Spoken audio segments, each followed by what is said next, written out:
Hi everyone and welcome to Magic Item Tech Gamedev Vlog episode 14. It has been more than 2 months since I launched I Am Overburdened and even more since I last uploaded an episode. Please accept my apology for this.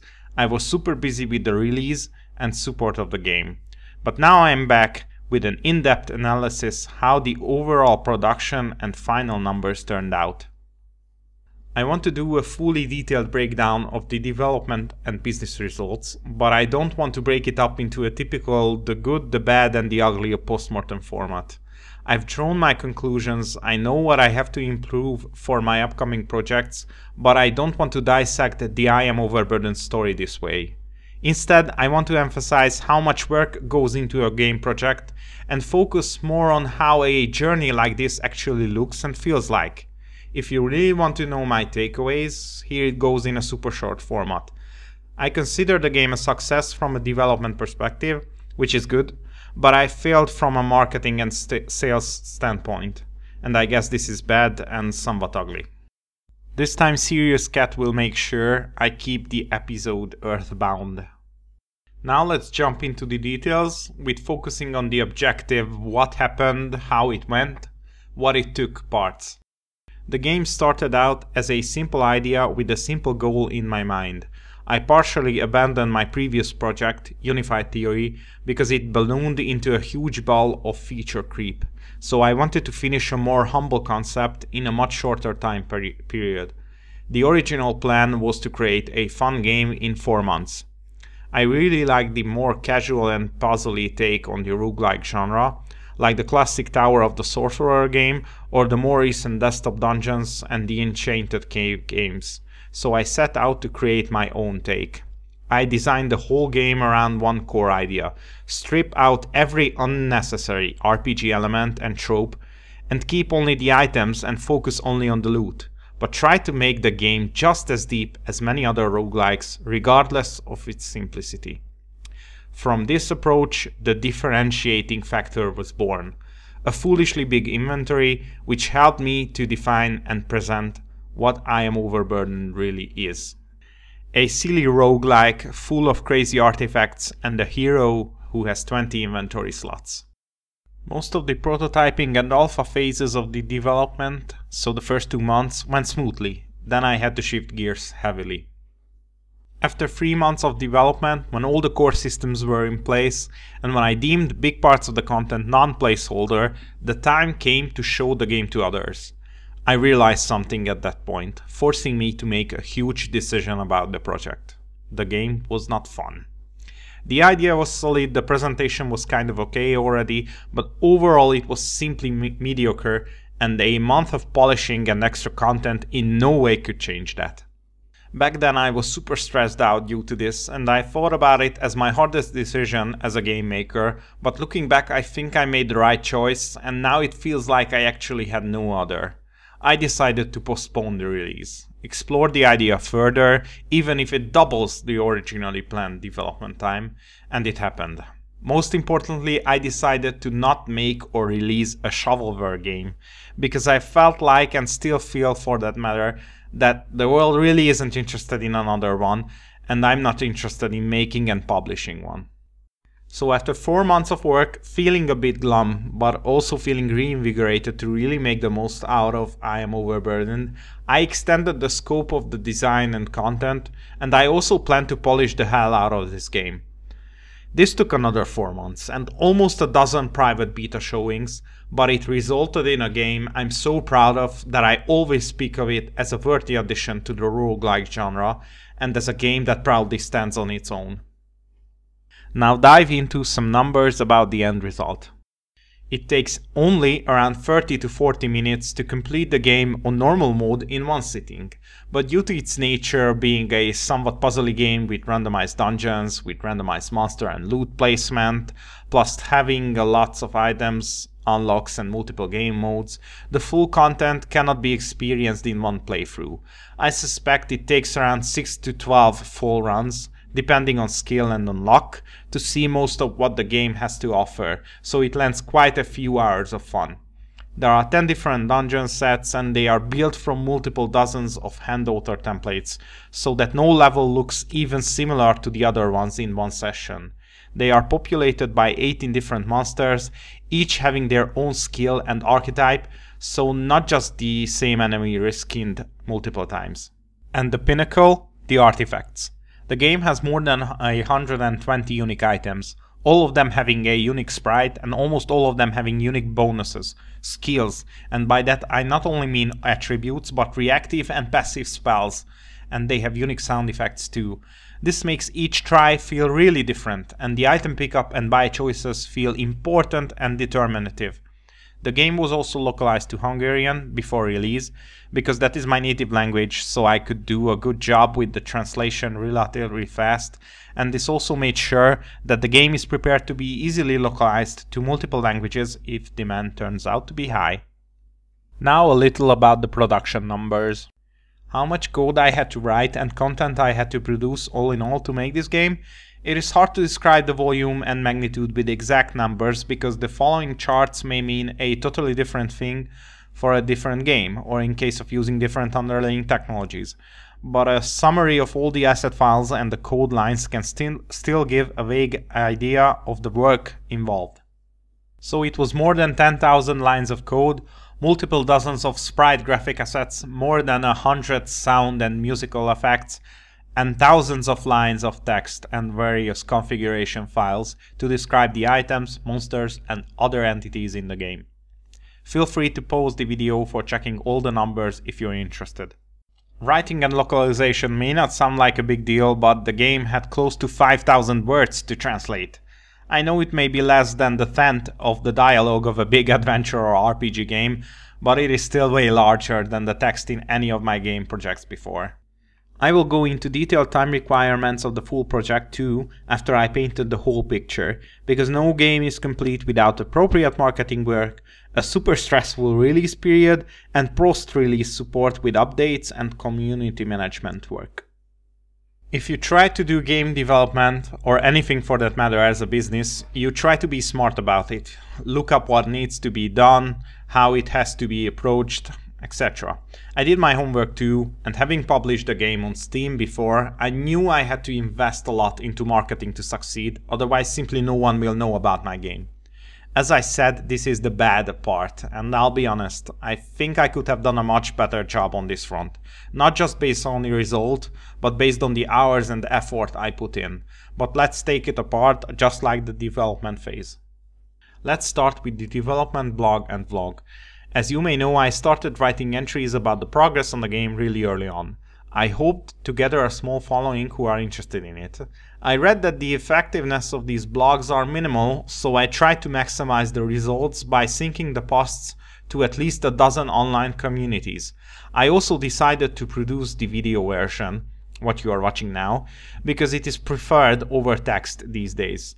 Plus, this way I could show gameplay footage too every now and then. I really enjoyed writing my thoughts down and I liked making these videos, so I will continue to do so for future projects, but they never really reached many people despite my efforts to share them here and there. Now onto the dreaded social media. I've tried to be active on Twitter during the development, posting screenshots, short videos and progress reports multiple times a week.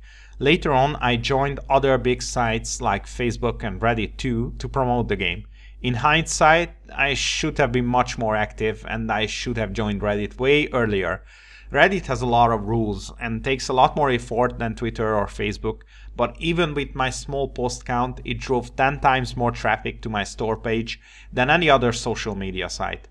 Since the game features some comedy and satire, and I produced a lot of short animations, I tried less conventional routes too, like 9gag or Imgur, but nothing really caught on.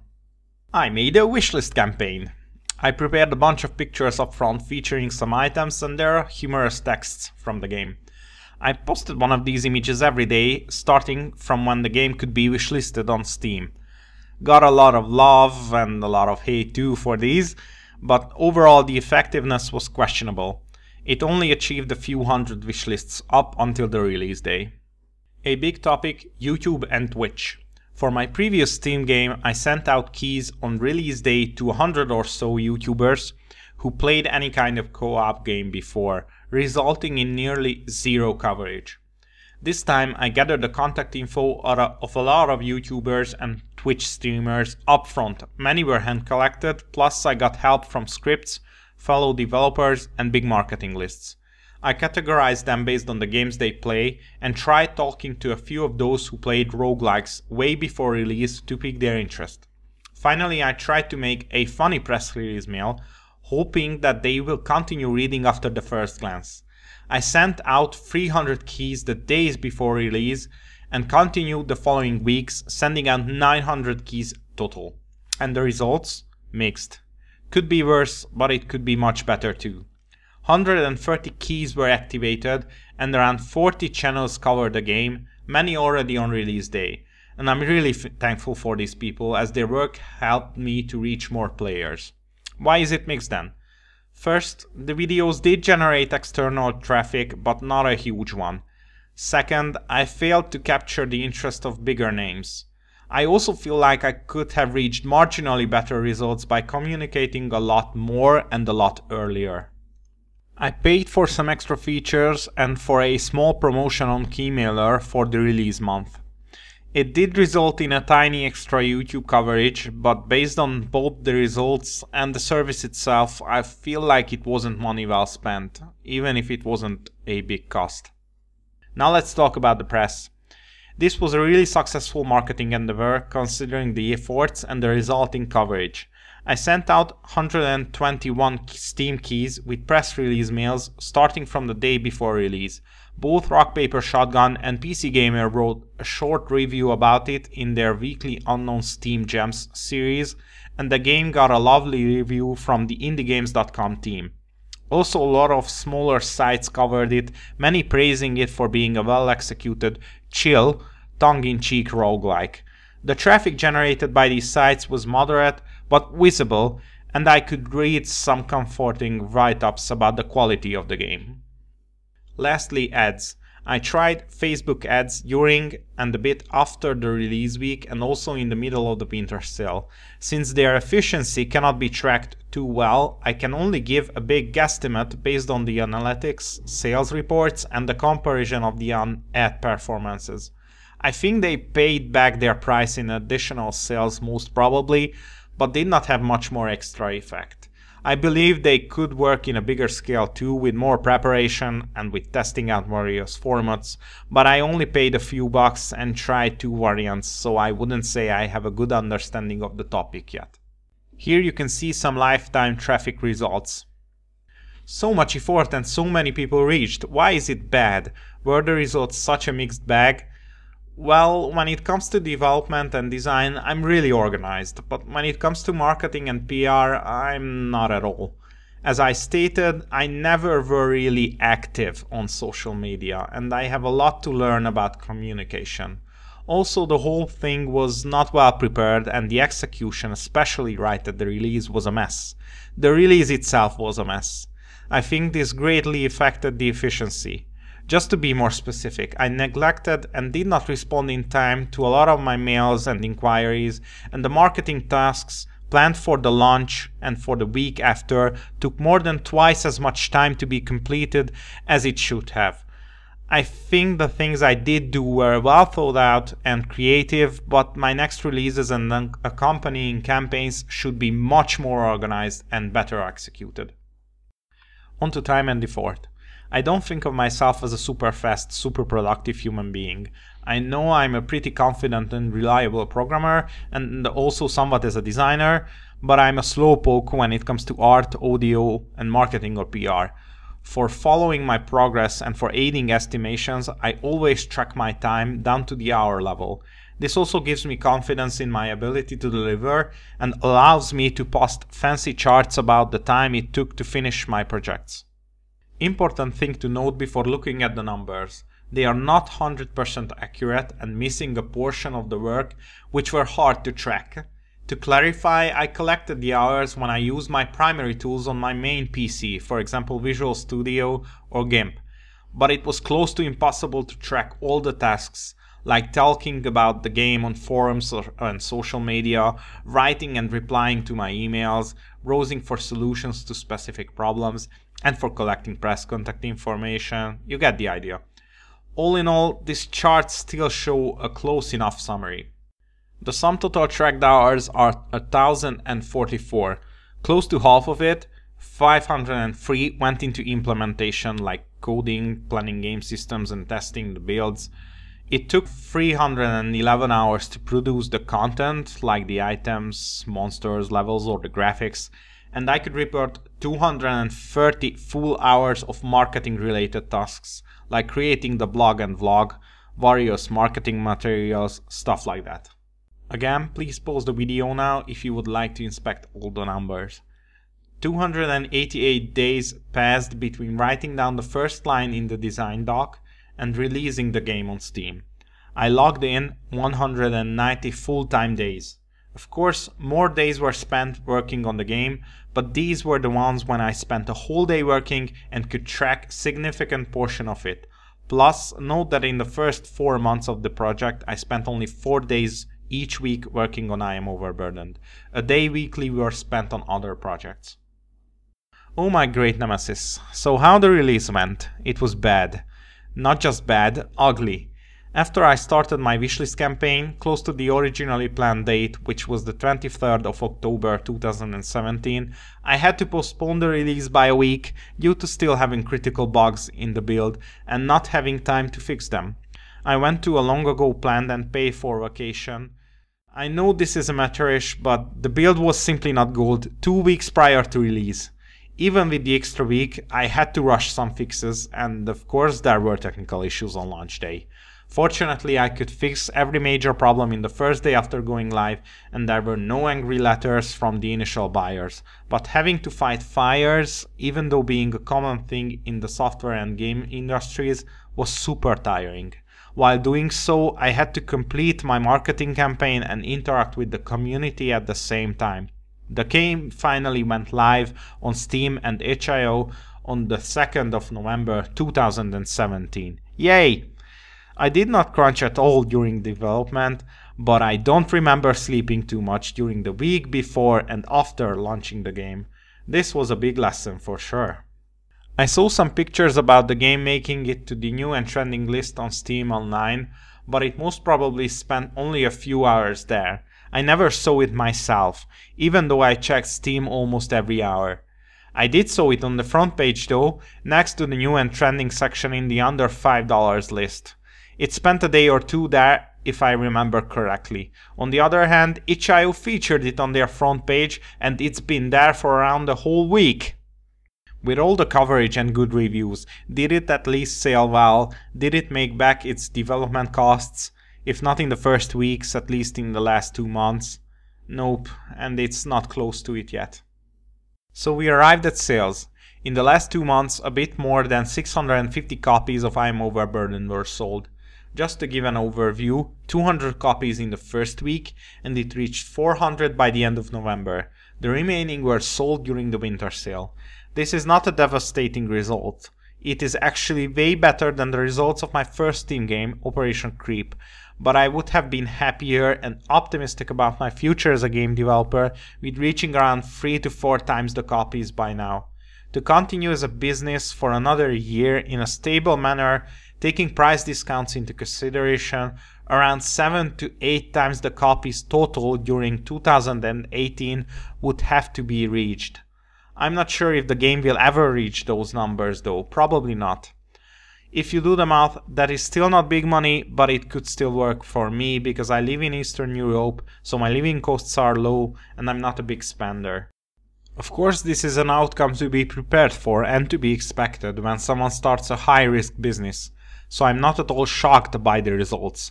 I knew this or even a worse outcome had a high chance.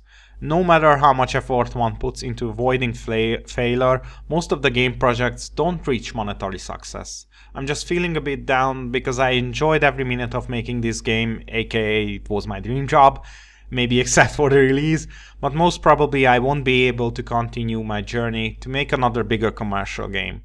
I may try to build tiny ones, but certainly will not jump into a 6+ months long project again. My closing words about the game and for the recap: it is a bit early to fully dismiss I Am Overburdened and my results. It turned out to be an awesome game. I love it and I'm super proud of it. I'm still looking for possibilities to make money with it, for example with ports. And over a longer time period, with taking part in several discount events, the income generated by it may cover at least a bigger portion of my investment. No one buys games for full price on PC these days. Even AAA games are discounted by 50% a few months after release, so who knows? If you have taken a liking to play the game based on the pictures and story, you can buy it or wishlist it at Steam or at itch.io for $4.99, which may vary based on region, of course. The link is in the description below. As an extra side note, I recorded a Gorse visualization video of the I Am Overburdened repository right before Christmas. I usually check all the files into version control, even marketing materials, so you can watch all the output of almost a year of work condensed into 3 minutes. There is a link you can click at the end of the video or in the description. Enjoy!